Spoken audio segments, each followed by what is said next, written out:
La expiación. Arminianismo versus calvinismo. La razón por la cual Jesucristo es el único camino a Dios, según Juan 14, 6, en relación con el nuevo pacto, es el hecho de que no hay solución al pecado humano aparte de la muerte expiatoria de Cristo. Por lo tanto, una expiación que es limitada en su alcance, como limitar el número de personas a las que se les permite participar, es decir, la expiación limitada, limita el número de personas que pueden llegar a ser salvas, y por lo tanto, si Dios realmente limitara el número de personas a las que se les permite llegar a ser salvas, entonces no se podría decir con veracidad que Dios tiene una voluntad salvífica universal, en términos de desear que cada persona llegue a conocerlo, lo que Él verdaderamente conquistó la muerte. Una vez más, la doctrina calvinista de una expiación limitada hace imposible una voluntad salvífica universal divina. Aquí ofrecemos un bosquejo que contrasta la visión calvinista de 5 puntos de la expiación limitada y la perspectiva tradicional de la expiación provisional. 1. En lo que todos deberíamos estar de acuerdo. Y, el llamamiento del Evangelio es para todos, el Evangelio es para cada hombre, mujer, niño y niña. Todos deberíamos estar de acuerdo, a menos que afirmes el hipercalvinismo, en que todos deben ser los destinatarios de la oferta del Evangelio. 2. La expiación es suficiente para salvar a todos, la muerte de Cristo es suficiente para todos. Todos deberían estar de acuerdo en que el valor de la obra expiatoria de Cristo es suficiente para cubrir los pecados de cada hombre, mujer, niño y niña. 3. La expiación solo beneficia a los que creen, la muerte de Cristo solo es eficaz para los que creen. Todo cristiano debería estar de acuerdo en que el beneficio salvador, eficacia, de la obra expiatoria de Cristo se limita a los que creen, independientemente de cómo crea que los perdidos llegan a creer. 2. Donde hay desacuerdo, ¿cuál es la intención de Dios en el sacrificio expiatorio de su Hijo? 0. La intención de Dios es ciertamente salvar a la gente mediante la muerte de su Hijo. Y, sostenido por los calvinistas de 5 puntos que concluyen que su intención es solamente salvar eficazmente a los elegidos, por lo tanto, la intención de Dios para la expiación era limitada. Expiación limitada. 2. Esta afirmación la sostienen los universalistas, que concluyen que la intención de Dios es salvar a todos de manera efectiva, por lo tanto, la intención de Dios para la expiación era ilimitada y universal. No es para el propósito de este bosquejo. 1. La intención de Dios es proveer un pago para todas las personas que solo es efectivo cuando el individuo cree salvadoramente. Y, sostenido por los arminianos, los tradicionalistas bautistas del sur y todos los demás creyentes no calvinistas. ¿Expiación provisional? 2. Sostenido por los amiraldianos, calvinistas de 4 puntos, como Bruce Ware. No es para el propósito de este esquema. 3. Dos posiciones sobre la expiación con argumentos bíblicos clave. 0. Expiación limitada, calvinismo de 5 puntos. Cristo murió con el propósito de salvar real y ciertamente a las personas de sus pecados, pero como no todos son de hecho salvos, se requiere entonces que Él solo muriera y salvara a ciertas personas, es decir, los elegidos. 0. Juan 6, 37-40. Todo lo que el Padre da al Hijo vendrá y no perderá a ninguno, sino que lo resucitará en el día final. Refutación. Los que fueron dados al Hijo mientras Él bajó del cielo, se dice solamente en referencia a los apóstoles como se refleja en Juan 17. Y Juan 10 y 11, 15. Cristo dio su vida por sus propias ovejas. 2. Hechos 8 y 28. La Iglesia de Dios que Cristo compró con su propia sangre. 3. Romanos 8, 31-39. Cristo fue entregado por todos nosotros, lo cual claramente es los elegidos. 4. 2 Corintios 5 y 15. Él murió por todos los que viven, probablemente indicando que los todos por quienes murió son el mismo grupo de aquellos que creen. Efesios 5 y 25. Cristo amó a la Iglesia y se entregó a sí mismo por ella. Tito 2 y 14. Cristo se dio a sí mismo por nosotros para redimirnos de toda iniquidad. Refutación. El defensor de los 5 puntos debe invocar la falacia de la inferencia negativa, para apelar a estos últimos 6 pasajes como prueba de su posición. La prueba de una posición no prueba su recíproca. No se puede probar que Cristo no murió por el todo mostrando que sí murió por una parte de ese todo. Por ejemplo, en Gálatas 2 y 20 Pablo dice que Cristo murió por él, pero nadie inferiría de esa declaración que Cristo solo murió por Pablo. Sí, algunos pasajes dicen que Cristo murió por los suyos, sus ovejas, su iglesia, pero ningún pasaje dice que murió solo por ellos. Su muerte puede ser provista para todas las personas mientras que solo aquellos que creen son realmente salvados por su muerte. Su muerte por los suyos, entonces, es parte del todo más grande en el que murió también por el mundo. 1. Expiación provisional, tradicionalismo, arminianismo, no calvinismo. Cristo murió con el propósito de pagar por el pecado de todas las personas, haciendo posible que todos y cada uno se salven. Dios ama a todos y quiere que todos se salven. En su amor por todos, envió a Cristo para pagar por el pecado de todos. Sin embargo, la creencia en Cristo es necesaria para recibir los beneficios de la muerte de Cristo y ser salvo. El Evangelio debe ser predicado a todos y, al escuchar el Evangelio, cualquiera puede venir porque Cristo murió por los pecados de todas las personas en el mundo. 0. 1 Timoteo 4:10 Dios es el Salvador de todos los hombres, especialmente de los creyentes. Por lo tanto, hay un sentido en el que Cristo es el Salvador de los incrédulos, es decir, murió por sus pecados, aunque ellos rechazan el pago que él hizo por ellos, pero hay un sentido especial en el que él es el Salvador de los creyentes, por la fe. Ellos reciben el pago de Cristo por sus propios pecados. 2 Pedro 2:1 se refiere claramente a las personas no regeneradas como, que niegan al Señor que los compró, Auer. Ag. Pigrt de agorazo, para redimirlos, atrayendo sobre sí mismos una destrucción repentina. 1 Juan 4 y 14 Cristo es la propiciación por nuestros pecados, y no solo por los nuestros, sino también por los de todo el mundo, y Él es Salvador del mundo. Nótese que mundo aparece 28 veces en 1 Juan, 26 de las cuales se usan ya sea en un sentido amplio, por ejemplo, 2 y 17, 3 y 17, 4, 1, 9, o más estrictamente como el mundo de los no salvos, por ejemplo, 2, 15-16, 3, 1, 13, 5 y 19. Esto hace dudoso que 2 y 4 y 14 se refieran a un mundo de los elegidos. 3. 1 Timoteo 2:6 Cristo se dio a sí mismo en rescate, antilutron, un pago, por todos. 4. 2 Corintios 5:14-15, 19:1 murió por todos.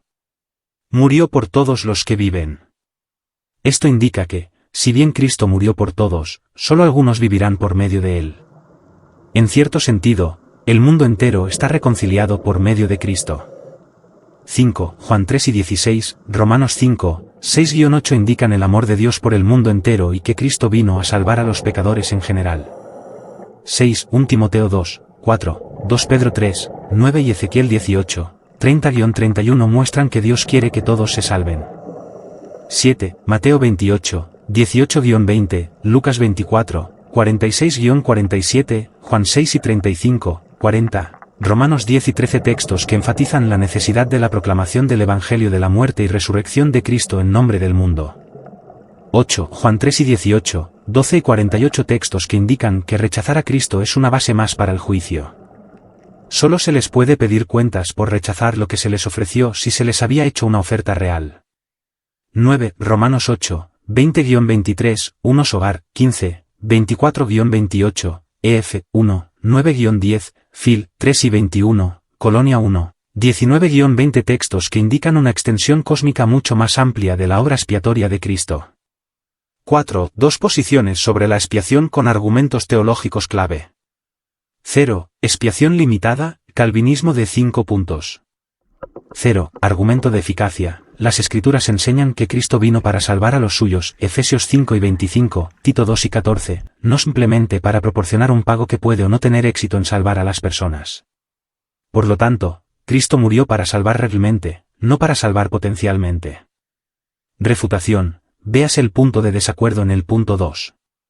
No estamos de acuerdo sobre cuál era la intención de Dios al enviar a Cristo. Si la intención de Dios era realmente salvar a la gente, aparte de cualquier condición, como la fe, entonces este argumento sería válido. Sin embargo, tal como están las cosas, sabemos que solo los creyentes, independientemente de la eficacia de los medios por los cuales llegan a la fe, serán realmente salvos. Por lo tanto, nosotros también podemos afirmar que Cristo murió para salvar realmente a los que creen. 1. Argumento de la soberanía. Si Cristo murió por todos, y con ello pagó por los pecados de todos, entonces, como Dios es soberano y su voluntad no puede ser frustrada, todos serían salvos. Puesto que no todos son salvos, debe ser cierto que Cristo murió por aquellos que son salvos, es decir, los elegidos. Refutación. Los calvinistas definen erróneamente el concepto de soberanía divina como control eternista meticuloso sobre todo, incluyendo las malas intenciones de las criaturas. Las escrituras implican que nunca se debe enseñar este concepto. En cambio, la soberanía divina se refleja en la capacidad de Dios de hacer lo que le plazca, Salmo 115, 3, incluso si eso puede incluir entregar el mundo al libre dominio de las criaturas, Salmo 115, 16. Dios decretó soberanamente no que eleccionaría el hombre, sino que sería libre de hacerla. Un Dios menos que soberano tendría miedo de otorgar libertad genuina a sus criaturas, véase Autouser, 35. 2. Argumento del doble enjuiciamiento. Sería éticamente incorrecto que Dios hiciera responsables a las personas de pagar por sus propios pecados a través de su castigo eterno si Cristo ya pagó completamente por sus pecados. Refutación. Véase el punto de controversia en el punto 2. Esto no es un problema para quienes sostienen la naturaleza provisional de la expiación. Así como la serpiente levantada en el asta en el desierto fue provista para todos, solo benefició a los que recurrieron a ella para sanar. Nadie argumentaría que la serpiente no proporcionó suficientes medios para sanar a todos simplemente porque algunos pueden haberse negado a recurrir a la provisión para la sanación. Este argumento requiere que sus partidarios se adhieran a una visión relativamente oscura llamada equivalente. El argumento es el siguiente: si la muerte de Cristo fue sustitutiva, entonces murió por los pecados particulares de personas particulares. Y si murió por pecados particulares, entonces no murió por otros pecados que no fueran esos. Los partidarios del equivalenismo parecen ver una equivalencia de uno por uno entre nuestros pecados y el precio de su expiación, lo que en última instancia niega la suficiencia de la expiación para salvar a alguien, excepto a aquellos para quienes fue diseñada para salvar. Esta noción de que Cristo sufrió solo una cierta cantidad, una cantidad finita, en relación con los pecados de los elegidos es una posición que se opone al sínodo de Dourt y a la mayor parte del calvinismo histórico dominante, véase Piljohnson y Charles Hay. 36. 3. Argumento del pago integral. Si Cristo pagó por todos los pecados de todas las personas, entonces pagó por su pecado de incredulidad, entre otros pecados. Si su pecado de incredulidad está pagado, entonces Dios no puede hacerlos responsables por su incredulidad. Pero lo hace, por lo que solo el pecado de los elegidos es pagado en la muerte de Cristo. Refutación. Nuevamente, esto no es un problema para quienes sostienen la perspectiva provisional de la expiación. La provisión del pago se hace para todos, pero el beneficio no se aplica hasta que uno cree.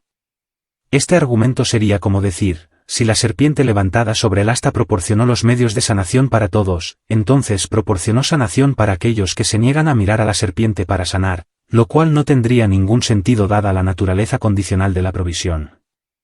Lo mismo es cierto de la provisión de Cristo en el Calvario. Quien mira a la provisión con fe será sanado porque los medios de sanación se proporcionan para todos a través de esos medios dados. 1. Expiación provisional, tradicionalismo, arminianismo, no calvinismo. 0. Argumento del amor divino universal. Si Dios verdaderamente ama a todos por igual e imparcialmente, y si verdaderamente quiere que todos se salven, entonces es inconcebible e imposible que Él ofreciera a Cristo para pagar por el pecado de solo algunos. El amor universal de Dios requiere un pago universal. 1. Argumento de la oferta universal del Evangelio, puesto que la oferta de salvación es claramente para todas las personas, por ejemplo, Mateo 28, 18-20, Hechos 1, 8, debe haber un pago hecho a nombre de aquellos a. 4. Argumento del triunfo cósmico, Cristo murió con el propósito de reconciliar todas las cosas con el Padre. Si Cristo muriera solo por el pecado de los elegidos, o por cualquier cantidad parcial de la totalidad del pecado, esto dejaría al pecado fuera de su obra expiatoria, y por lo tanto, fuera de su triunfo victorioso sobre el pecado. Dado que el pecado no solo es una pena que debe pagarse, y este pago solo es eficaz por la fe, sino también un poder que se rebela contra la autoridad y el reino legítimos de Dios, la pena del pecado debe pagarse, para que los creyentes puedan ser salvos, pero su poder debe ser derrotado para que todo pueda ser conquistado y puesto a los pies del Padre, Romanos 8, 20-23, 1 Corintios 15, 24-28, Colosenses 1, 19-20. Colosenses 1 y 20 es especialmente importante porque muestra claramente dos cosas: 1. El alcance universal de la reconciliación obrada por Cristo, todas las cosas, las que están en la tierra y las que están en los cielos, y 2. Que su reconciliación se logra mediante la muerte expiatoria de Cristo, por la sangre de su cruz. Que esto no implica universalismo es evidente porque en el mismo contexto Pablo advierte que estos creyentes un día serán santos e irreprensibles solo si continúan en la fe, 1 y 23. Así que, la reconciliación de Colosenses 1 y 20 es una en la que la rebelión ha terminado. pero los enemigos conquistados de Dios no comparten su gloria. 5. Argumento de la parte al todo. Sí, algunos pasajes dicen que Cristo murió por los suyos, sus ovejas, su iglesia, pero ningún pasaje dice que murió solo por los elegidos, mientras que muchos otros dicen explícitamente que murió por todos. Su muerte puede ser por todas las personas, mientras que solo aquellos que creen son realmente salvados por su muerte. Su muerte por los que creen, entonces, es parte de un todo mayor en el que murió también por el mundo. 6. Argumentos sobre la necesidad de la fe salvadora. Sí, como dicen los defensores de la expiación limitada, Cristo murió real y ciertamente para salvar a las personas, es decir, a los elegidos, y no simplemente para proporcionar los medios para su salvación. Entonces se deduce que no se necesita nada más para que los elegidos sean salvos. Son salvos debido a la obra completa, perfecta y terminada de Cristo que realmente y ciertamente salvó a los elegidos. Pero, ¿no es cierto que los elegidos nacen en este mundo bajo la condenación de Dios, muertos en su pecado y enfrentando la ira inminente de Dios, por ejemplo, Efesios 2, 1, 3? ¿No se requiere la fe salvadora para que los elegidos sean salvos? Si es así, ¿cómo se puede decir de la muerte de Cristo en sí que por su muerte solamente Él salvó a aquellos por quienes murió? Mientras uno crea que todas las personas, incluyendo los elegidos, nacen en este mundo con el pecado de Adán, de modo que hasta que alguien crea en Cristo de manera salvadora, él o ella permanecerán sin ser salvos y bajo la ira de Dios, entonces no podemos hablar correctamente de la muerte de Cristo como una salvación real y segura para los elegidos. No, incluso aquí, el pago hecho por su muerte en nombre de todo aquel que cree hace posible su salvación, mientras que esa salvación se vuelve real solo cuando ellos ejercen la fe salvadora. Si la muerte de Cristo, entonces, es un pago por el pecado que hace posible la salvación de las personas, salvación que en realidad ocurre solo cuando creen de manera salvadora, entonces no hay problema en decir que la muerte de Cristo proveyó el pago por la pena de todas las personas en todo el mundo, porque hasta que alguien crea, él o ella no es salvo. ¿Qué creen los calvinistas? James White, la muerte sustitutiva de Cristo en favor de su pueblo es una obra real y terminada, no depende del acto humano de fe para el éxito o el fracaso. Cuando llegue el momento en la providencia soberana de Dios de traer a la vida espiritual a cada uno de aquellos por quienes Cristo murió, el Espíritu de Dios no solo cumplirá eficazmente esa obra de regeneración, sino que esa nueva criatura en Cristo, infaliblemente, creerá en Jesucristo, todo lo que el Padre me da, vendrá a mí. Por lo tanto, no somos salvos sin fe, pero al mismo tiempo, la expiación de Cristo no se vuelve inútil y vana sin la adición del libre albedrío libertario. ¿Nuestra respuesta?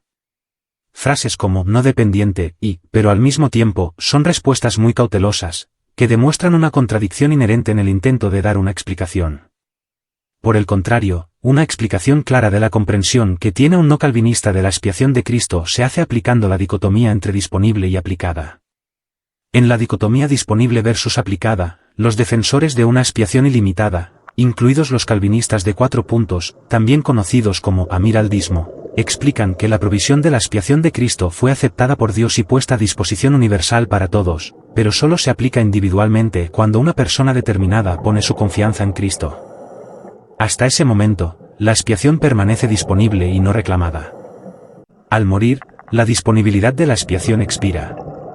Entonces, si un incrédulo muere en la incredulidad, entonces la expiación nunca termina aplicándose a ellos, es decir, no hay doble peligro, y perecerían en el juicio eterno, a pesar de lo que de otra manera los habría salvado, si hubieran recibido a Cristo. En cambio, en la doctrina calvinista de la expiación limitada o redención particular, la expiación está disponible y se aplica, distinción clave, a la persona elegida particular, limitada únicamente a esos individuos elegidos, además de haber cumplido primero con alguna condición previa, como la fe en Cristo. Por esa razón, los calvinistas de 5 puntos no pueden sostener de manera consistente en su sistema que la expiación está disponible u ofrecida a una persona no elegida que ha sido específicamente excluida de esa expiación limitada o particular. ¿Objeción calvinista? ¿Qué obras puedes realizar que puedan añadirse a la obra expiatoria perfecta que Cristo Jesús ha terminado? ¿Nuestra respuesta? Nadie puede añadir nada a la expiación de Cristo, pero debemos cumplir la condición que Dios ha establecido para recibirla, es decir, la fe en Cristo. Por ejemplo, cuando se nos ofrece un regalo gratuito, no necesariamente añadimos algo a su regalo, sino que simplemente lo recibimos. Dios diseñó que la obra expiatoria perfecta de Cristo no se volviera eficaz para ningún individuo hasta que fuera recibida personalmente. ¿Cómo sabemos esto? Simplemente compare Juan 3, 14-15 con Números 21, 6-9, en el que Jesús proporciona una ilustración del Antiguo Testamento para explicar su expiación final. Se elevó un estándar para la sanidad de todos los que fueron mordidos por serpientes, que estaba en pleno funcionamiento, pero que estaba diseñado intencionalmente para no salvar a nadie hasta que lo vieran. Los calvinistas llamarían a la fe a ser considerada como una obra, aparte de la gracia irresistible, pero la Biblia repudia la noción de que la fe constituya una obra, particularmente en Romanos 4, 5, más al que no obra, sino cree en aquel que justifica al impío, su fe le es contada por justicia. ¿Objeción calvinista? Si la expiación es ilimitada, entonces, ¿pagó Jesús por el pecado de la incredulidad? ¿Nuestra respuesta? Véase más atrás para el argumento del pago integral. ¿Objeción calvinista? En una expiación ilimitada, ¿no es cierto que Cristo en realidad no pagó por el pecado de nadie? ¿Objeción calvinista? Si Jesús no hubiera muerto para asegurar la salvación de su pueblo, sino que solo murió para hacer posible la salvación, entonces existe al menos la posibilidad teórica de que cuando Jesús estaba en la cruz, pudiera haber muerto en vano, si nadie hubiera elegido creer en el Evangelio. ¿Nuestra respuesta? Esa no es una posibilidad teórica porque cuando Jesús estaba en la cruz, Él ya tenía discípulos, incluyendo a las multitudes que creían en Él, sin mencionar a su propia madre y a su primo, Juan el Bautista, quien para ese entonces habría estado en el seno de Abraham, descrito en Lucas 16, 19-31, junto con todos los santos del Antiguo Testamento. Así que, la objeción calvinista realmente no es una posibilidad en absoluto. ¿Objeción calvinista? John MacArthur, la expiación es limitada porque la gente va al infierno. Y si crees en una expiación universal, para ser coherente con la lógica, entonces no hay infierno, y nadie estará en el infierno, y todos estarán en el cielo. Si vas a afirmar una expiación ilimitada, entonces realmente vas a terminar siendo un universalista, porque si Él realmente murió por todo el mundo, entonces todo el mundo está a salvo. 38. ¿Nuestra respuesta? Los provisionistas no calvinistas afirman tanto la existencia del infierno como la necesidad del Evangelio. Entonces, si Jesús murió por los pecados de los que están en el infierno, ¿por qué están allí? En otras palabras, si Cristo murió por todos, ¿por qué no hay salvación universal? La respuesta es porque Dios estableció una condición para una aplicación personal de la cruz, al igual que con la serpiente en un estandarte en Números 21, 6-9, en el que el estandarte fue establecido para todos los que fueron mordidos, aunque en el que la aplicación personal fue explícitamente solo para aquellos que cumplieran la condición establecida por Dios de realmente mirarla. Se hizo una provisión y se estableció una condición. Entonces, aquellos en el infierno simplemente no cumplieron la condición de Dios de creer en Jesús para acceder a su provisión para el perdón de sus pecados. El resultado es que aquellos que perecen en el infierno no tenían que estar allí. Experimentarán el arrepentimiento instantáneo de saber que podrían haber creído en Jesús y haber ido al cielo. En cambio, Jesús murió por todos para que nadie tenga que pasar la eternidad separado del amor de Dios, pero la gente termina allí de todos modos cuando muere en un estado de no haber aceptado nunca el pago de Jesús por su pecado, y de ahí la urgencia del mensaje del Evangelio, que consiste en informar a todas las personas sobre la disponibilidad de su salvación. Jesús dijo, «La mies es mucha, pero los obreros pocos, rogad, pues, al Señor de la mies que envíe obreros a su mies», Lucas 10, 2. La razón por la que los calvinistas exigen que una coherencia lógica de la expiación ilimitada requiera el universalismo es porque están confundiendo la disponibilidad de la expiación con la aplicación de la expiación. Los calvinistas parecen creer que la expiación salva automáticamente, de modo que si Jesús murió por ti, entonces es un trato consumado y ya eres salvo, pero el problema con esa perspectiva es que la expiación de la cruz no se aplica a los incrédulos. Una persona debe creer en Cristo para que la expiación se aplique a ella, personalmente. En otras palabras, la expiación no salva sin fe, al igual que la serpiente en el estandarte de Números 1, 6-9 nunca sanó a nadie hasta que la miraron primero. Dios estableció esa condición, por lo que los calvinistas pueden plantearle sus objeciones. ¿Objeción calvinista? ¿Por qué moriría Jesús por los no elegidos? ¿Nuestra respuesta? Esa pregunta ya presupone que existe algo así como personas no elegidas, a quienes Dios pasó por alto eternamente por gracia, es decir, preterición, o predestinó para el infierno, es decir, reprobación incondicional. En segundo lugar, Jesús comparó la expiación del Calvario con Números 21, 6-9, donde la serpiente sobre el estandarte fue hecha para todo Israel, con el fin de sanar a todo aquel que fuera mordido. Esa provisión no señaló a nadie en particular, y, de hecho, el Calvario tampoco señala a nadie en particular. El Calvario es una provisión para toda persona afectada por el pecado, así como la serpiente sobre el estandarte fue una provisión para toda persona mordida por las serpientes ardientes. ¿Objeción calvinista? Pero, ¿cómo puede la sola muerte de Jesús dar a un arminiano la confianza de que usted es salvo si su muerte no aseguró la salvación de nadie? ¿Nuestra respuesta? En primer lugar, si Jesús murió por todos, entonces puedo saber con certeza que también murió por mí en particular, ya que soy parte de ese todos por el que murió, y por lo tanto puedo saber que tiene buenas intenciones para mí. También sé que Dios ha establecido una condición para recibir los beneficios de su expiación, que es creer en Jesús. De esta manera, puedo saber que Dios proveyó una expiación para mí, y también estableció una manera para que yo acceda a esa expiación, simplemente por su condición declarada de creer en su Hijo. Por el contrario, si Jesús no hubiera muerto por todos, entonces solo podría especular sobre sus intenciones para mí y si yo sería incluido o no en su expiación. En segundo lugar, en cuanto a la confianza en la muerte de Cristo, la visión de la serpiente en un estandarte de Números 21, 6-9 probablemente le dio al pueblo de Israel mordido por la serpiente una gran confianza, aunque las instrucciones aún requerían que la miraran para ser sanados. ¿Objeción calvinista? Si Jesús murió por cada individuo, entonces su muerte no fue suficiente para salvar. ¿Nuestra respuesta? La expiación de Cristo ciertamente es suficiente para salvar. Él simplemente le puso una condición, la cual se establece claramente en Juan 3:16, porque amó Dios al mundo, que ha dado a su Hijo unigénito, para que todo aquel que en él cree, no se pierda, mas tenga vida eterna. Su condición de acceso no niega la suficiencia subyacente de la expiación para aquellos que cumplen con su condición de acceso, especialmente porque Él abre el acceso indiscriminadamente a todo aquel que. El hecho es el siguiente, la expiación de Cristo proporciona el fundamento sobre el cual Dios puede perdonar un solo pecado, y el hecho de que la expiación sea ilimitada demuestra que es para todas las personas. De lo contrario, si Jesús no hubiera muerto por todos, entonces, como mucho, solo podría presumir o suponer que murió por mí en particular. La conclusión, entonces, es que los calvinistas son cristianos por presunción, ya que presumen estar entre los elegidos secretos por quienes solo Jesús murió, mientras que los no calvinistas son cristianos por promesa, ya que confían en la promesa de Dios de cumplir su palabra para salvar a todo aquel que crea en su Hijo. Es necesario hacer una última palabra para abordar el fundamento previo de la expiación en sí, ya que algunas religiones creen que una limpieza ceremonial es suficiente para establecer la paz con Dios. Sin embargo, el hecho es que se requiere arrepentimiento, pero incluso eso solo tiene sentido cuando ya existe un fundamento previo para el perdón. ¿Cómo? Mientras que la plataforma para el perdón en el antiguo pacto era la sangre derramada de animales, en el nuevo pacto, la plataforma para el perdón era un sacrificio particular hecho de una vez por todas. Hebreos 10:10 dice, en esta voluntad somos santificados mediante la ofrenda del cuerpo de Jesucristo hecha una vez para siempre. No se necesitaban sacrificios adicionales para reemplazar esa plataforma. Jesús se convirtió en el Cordero de Dios que quita el pecado del mundo, Juan 1:29.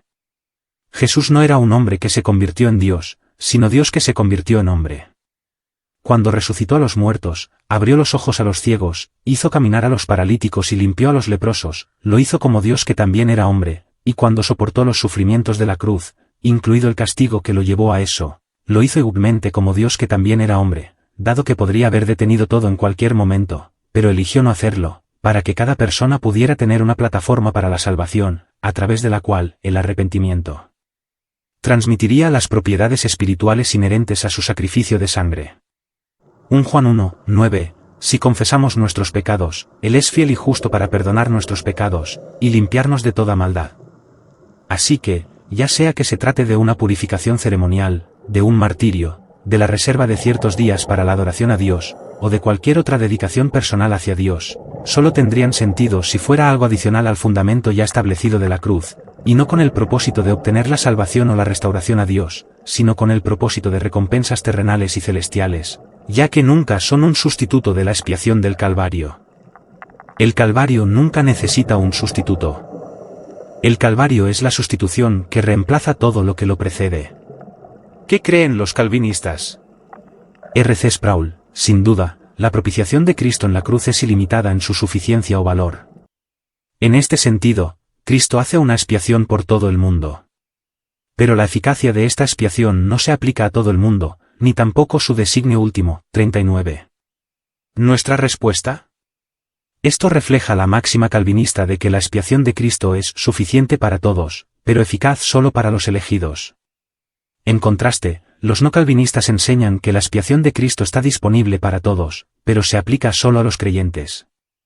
Esa es una gran diferencia. Decir que la expiación está disponible para todos significa que cualquiera puede ser salvo, y decir que se aplica solo a los creyentes significa que solo los creyentes serán salvos. En cuanto a la expresión calvinista, que los calvinistas digan que la expiación de Cristo es suficiente para todos carece completamente de sentido, ya que también enseñan que Dios nunca tuvo la intención de que la clase no elegida del calvinismo pasara a la eternidad con Él en el cielo. En otras palabras, ¿qué sentido tiene decir que la expiación es suficiente para todos si nunca estuvo destinada a todos? Simplemente parece una fachada para una doctrina por lo demás dudosa de la expiación limitada.